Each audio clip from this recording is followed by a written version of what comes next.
नमस्कार, आदाब। मैं खुशबू अख्तर। वीकेंड लॉकडाउन है तो इस तरह से खबरों को आपके पास पहुंचाने की मैं और नदीम कोशिश कर रहे हैं। यूपी इलेक्शन में एक फैक्टर है, वो है एम फैक्टर, यानी मुसलमान किस ओर जाएगा, क्योंकि वो 19% और 20% की राजनीति को लेकर वो एक तरफा जहां भी वोट कर देगा वो पार्टी सत्ता में काबिज हो जाएगी। लेकिन अखिलेश ने दरकिनार किया कांग्रेस का कितना हुआ मुसलमान, एएमआईएम की बढ़ती हुई पॉपुलैरिटी को देखकर कितना उस तरफ ये वोट खिसकेगा, इस तरह की बातें हर कोई करता हुआ दिखाई दे रहा है। फिर चाहे आपका गोदी मीडिया हो, गोदी मीडिया सीधा ओवैसी साहब को लैला बुलाता है और तमाम यूट्यूबर्स जिस तरह से ओवैसी और तमाम लोगों को क्या क्या कहते हैं, किस तरह का पोलराइजेशन और सर्वे दिखाते हैं, वो भी तस्वीर आपके सामने है। लेकिन इस बीच अगर आपने एक नाम कहीं भूल गए हो तो सत्ता में अपनी भागीदारी को मजबूती से बनाए रखने के बावजूद इस बार सत्ता में एक नाम जो है वो गायब है, वो है मायावती। अब जब अखिलेश यादव तमाम लोगों को अनदेखा करते हैं, किनको टिकट देते हैं, कौन सत्ता में बैठता है उनके साथ, कौन सत्ता में बाहर जाता है, सिर्फ इतनी चर्चा है। मेरे साथ नदीम मौजूद हैं और वो नदीम आज एक ऊंची लंबी और काफ़ी डिटेल रिपोर्ट लेकर बैठे हैं। उस डिटेल में जो हम बात करने वाले हैं उसके बारे में मैं आपको बता दूं कि जितनी भी पार्टियां सामने आई उन पार्टियों में एक चीज़ जो देखने को मिल रही है, मायावती लगातार मुसलमानों को टिकट दे रही हैं और वो टिकट का जो परसेंटेज है वो अच्छा खासा है, जिसे इग्नोर नहीं किया जा सकता, क्योंकि मायावती का अपना एक वोट बैंक है, चाहे वो 11% हो, 4% हो, 17% है, वो उनका एक कैडर वोट है और उनका जो वोटर है वो साइलेंट है।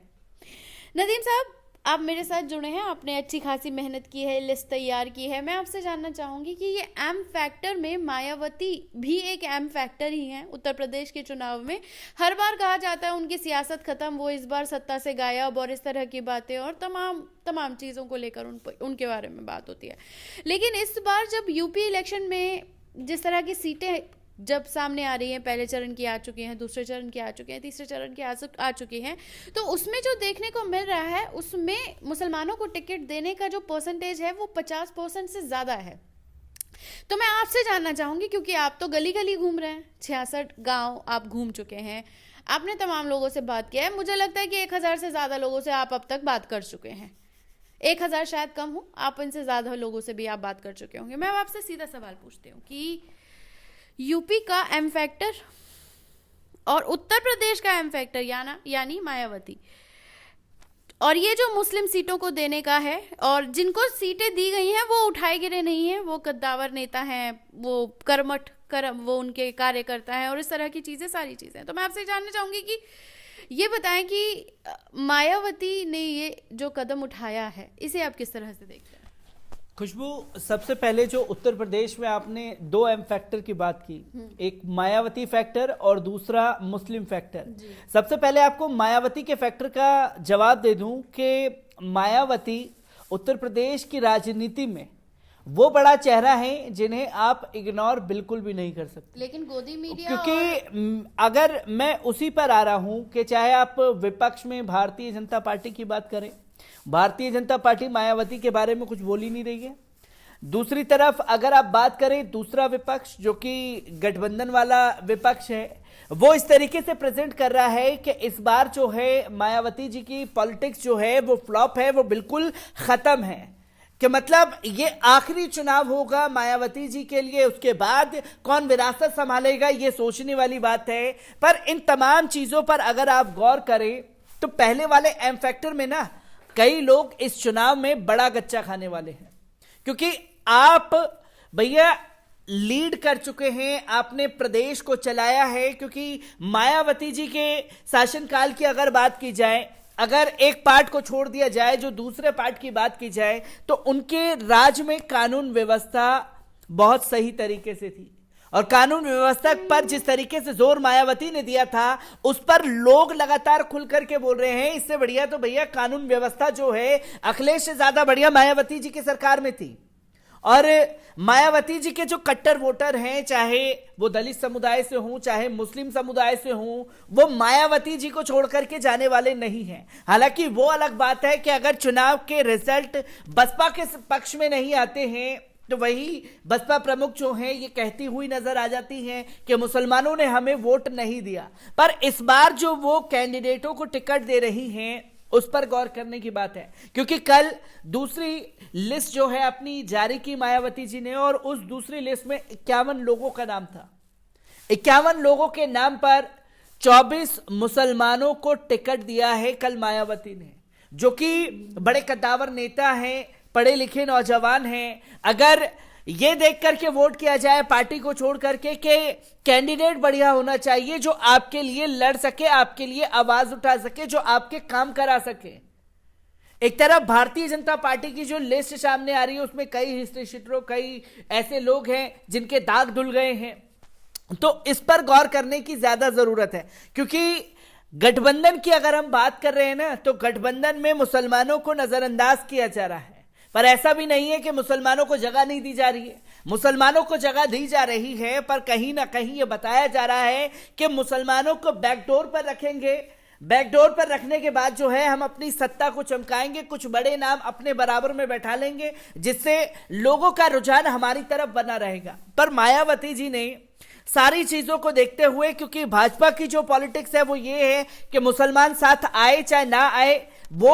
वोटर जो हमारा है वो हमें ही वोट करेगा। इधर अखिलेश यादव और गठबंधन को मुसलमानों के वोट चाहिए। जिस तरीके से मंचों से नजरअंदाज किया जा रहा है, सारी तस्वीरें सामने आ रही हैं, वो भी लोगों के सामने है, जिसको देखते हुए मायावती जी ने अपना तीसरा पासा फेंका है। सबसे ज्यादा मुस्लिम उम्मीदवार जो है इस बार मायावती जी की तरफ से मिल सकते हैं, जो कि एक बड़ा एम फैक्टर हो सकता है। और अब यहां पर यह है कि जितने मुस्लिम कैंडिडेट उतरेंगे, क्या मुस्लिम वोटों का बंटवारा होगा जिससे भाजपा को फायदा हो जाएगा। हमें यह देखने की जरूरत है कि आखिरकार गठबंधन से जो मुस्लिम नेता हैं, जो दिग्गज नेता हैं, वो क्यों नाराज हो रहे हैं। क्योंकि मैंने कई गांवों में जब घूम करके समाजवादी पार्टी के लोगों से बात की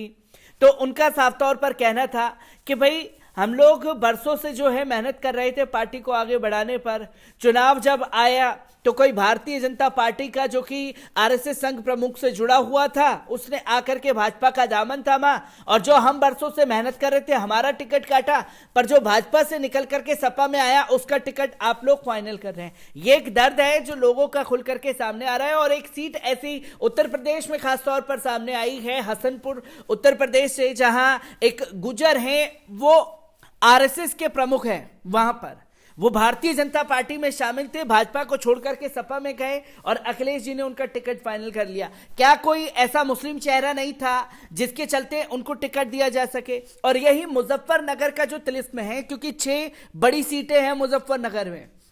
मुस्लिम होल्ड अच्छा खासा है, और उस मुस्लिम होल्ड में गठबंधन को एक भी मुस्लिम प्रत्याशी नहीं मिलता,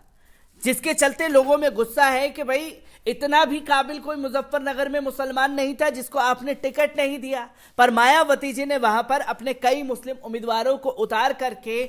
आलोचकों को जवाब देने की कोशिश की है। नदीम, इसमें मैं नाम जानना चाहूँगी जिन जिन सीटों के बारे में आप हसनपुर की बात कर रहे हैं, मुजफ्फरनगर की बात कर रहे हैं, लेकिन इस बात में तो गोदी मीडिया तो साफ कह रहा है ना कि इस बार जाटों की नाराजगी को दूर करने के बाद ही भाजपा सत्ता में आ पाएगी। और इस बात को इग्नोर अखिलेश यादव भी नहीं कर रहे हैं। तो ये भी ना हो कि मुसलमान दरी उठाने और चटाई बिछाने के काम में ही हम लगा के रखते हैं, वो टिकट भी दे रहे हैं ताकि आप ये बात भी ना कह सकें। अब बात करें इमरान मसूद की, तो इमरान मसूद का जिस तरह से वीडियो सामने आया, उसके बाद अखिलेश से बात हुई और फिर वो सपा में आखिरकार चले ही गए। लेकिन मायावती का इस तरह से जैसे वो प्रेस कॉन्फ्रेंस कर रही हैं, उनके जो लोग हैं वो भी दिखाई नहीं, उतना एक्टिव नहीं है, सोशल मीडिया पर उतनी चीज़ें नहीं हो रही हैं। और फिर इस एम फैक्टर में एक नाम और आता है, वो है रावण का सीधा से सीधा उन्होंने ऐलान कर दिया है कि वो गोरखपुर से चुनाव लड़ेंगे, और वो भी योगी आदित्यनाथ के खिलाफ। तो क्या ये भी नहीं हो सकता कि ये मोहरा के तौर पर यूज किया जा रहा हो भारतीय जनता पार्टी को, ये दिखाने के लिए कि भाई साहब हाँ ठीक है तुम ही जीत रहे हो और हम ही लोग हार रहे हैं, लेकिन ये कहीं घेराबंदी हो इन सब के खिलाफ? मैं अगर खुशबू आपको बात करूं कि जो आपने पहले लिस्ट की बात की, आपको लिस्ट में बता दूं कि सहारनपुर बेहट, क्योंकि मायावती जी ने जितनी कॉन्स्टिट्यूंसी है, मतलब एक सहारनपुर है तो सहारनपुर में आपकी आती हैं टोटल 7 सीटें। उन 7 सीटों पर उनके उम्मीदवार जो हैं, खासतौर पर सहारनपुर में बेहट में रईस मलिक हैं, नकुड़ में साहिल खान को उन्होंने टिकट दिया। तो वहीं आपको बता दें कि रामपुर मनिहारन से लोगों को टिकट दिया, गंगोह से नोमान मसूद जो कि इमरान मसूद के भाई हैं, उनको उन्होंने टिकट दिया है। और बिजनौर पर अगर आप आती हैं तो बिजनौर में टोटल जो हैं आपकी कई सीटें हैं, जिसमें नजीबाबाद में शहनवाज आलम को उन्होंने टिकट दिया, बढ़ापुर से मोहम्मद हाजी को टिकट दिया, धामपुर से कमाल अहमद को टिकट दिया। और इसी के साथ साथ बिजनौर के बाद आप आए चांदपुर, तो चांदपुर से शकील हाशमी को उन्होंने टिकट दिया, नूरपुर से हाजी जियाउद्दीन अंसारी को टिकट दिया। तो वहीं मुरादाबाद अगर आप पहुंचते हैं तो मुरादाबाद की काट सीट पर उन्होंने अफाक अली खान को टिकट दिया, ठाकुर द्वार में मुजाहिद अली को टिकट दिया, मुरादाबाद देहात में उन्होंने अकील चौधरी को टिकट दिया, मुरादाबाद नगर में इरशाद हुसैन सैफी को टिकट दिया और कुंदरकी में हाजी चांद बाबू मलिक को टिकट दिया। मतलब मुरादाबाद की जितनी भी सीटें हैं मायावती जी ने वो मुस्लिम उम्मीदवारों को दी है, और यहां पर मुसलमानों को नजरअंदाज किया जा रहा था। और 51 लोगों की लिस्ट जो है वो जारी है, और 51 लोगों में से 24 मुस्लिम उम्मीदवारों को टिकट देना कहीं ना कहीं ये दिखाता है कि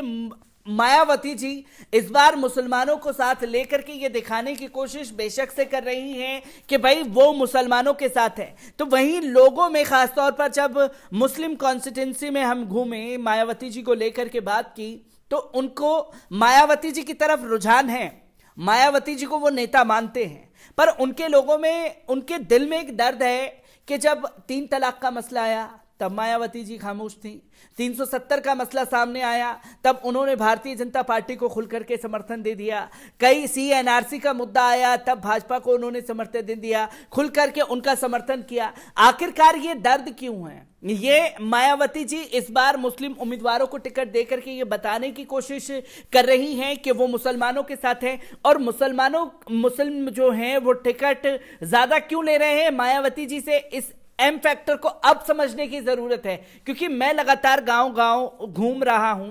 कि जो मैंने आपको बताया ना कि एक भारतीय जनता पार्टी का नेता पहले सत्ता की मलाई 5 साल चाटी,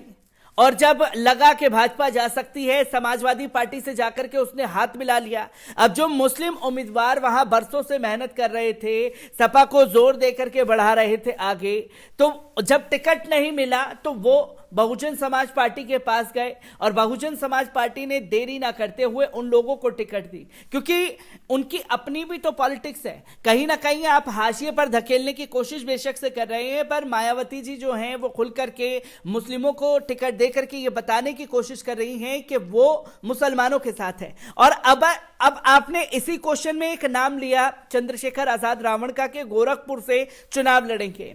और आप अब विपक्ष की पॉलिटिक्स को समझने की कोशिश करें, चाहे चंद्रशेखर आजाद रावण हो, चाहे आप असदुद्दीन ओवैसी की बात करें, चाहे पीस पार्टी अयूब खान की बात करें। वहां पर क्या हुआ कि जब पीस पार्टी ने चुनाव लड़ने के लिए अपने दमखम पर आई, उसने दिखाया कि एक लीडरशिप जो है उभर सकती है पीस पार्टी की,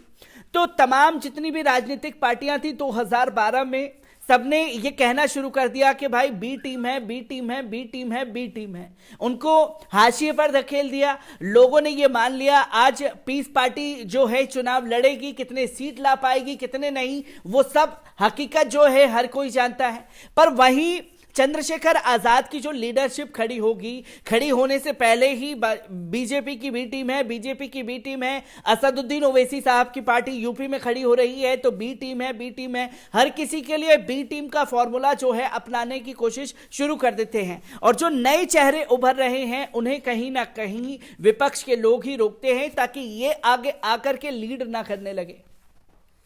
बिल्कुल, नदीम ने हर उस पॉइंट पर स्पष्ट अपनी राय को रखा और उन सारी बातों को रखा जिसके बारे में सोचने की ज़रूरत है। लेकिन बात यही है